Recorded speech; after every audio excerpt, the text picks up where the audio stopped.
Mumbai Bhajap core कमिटीची एक बैठक सध्या पार पडली आणि या बैठकीमध्ये मुंबई अध्यक्ष आशिष शेलारांच्या उपस्थितीत ही बैठक पार पडली आणि या बैठकीमध्ये अनेक मुद्द्यांवर चर्चा देखील झाली आहे। विशेष म्हणजे महापालिका निवडणुकीमध्ये महायुतीचाच महापौर निवडून येईल असा विश्वासही आमदार अमित साटम यांनी व्यक्त केलाय।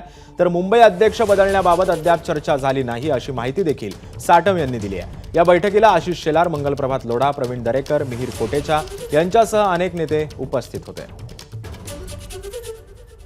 1 जानेवारी ते 15 जानेवारी या 15 दिवसांमध्ये मोठ्या प्रमाणावरती मुंबई शहरामध्ये सदस्यता अभियान हे राबवण्यात येणार आहे आणि 5 जानेवारीला संपूर्ण मुंबई शहराच्या कानाकोपऱ्यामध्ये जसं निवडणुकीमध्ये मॉक टेबल्स किंवा डमी टेबल्स हे जागोजागी लागतात तशा प्रकारे विविध भागांमध्ये बूथ स्टॉल्स आणि टेबल्स उभारून मोठ्या प्रमाणावरती मुंबईकरांना भारतीय जनता पार्टीचं सदस्य करण्याकरता येणाऱ्या 15 दिवसामध्ये हे अभियान मोठ्या प्रमाणावरती राबवण्यात येणार आहे। 150 पेक्षा जास्त जागा जिंकून महायुती मुंबईच्या महानगरपालिकेमध्ये बहुमत प्राप्त करेल आणि महायुतीचा महापौर हा मुंबईच्या महानगरपालिकेमध्ये बसेल।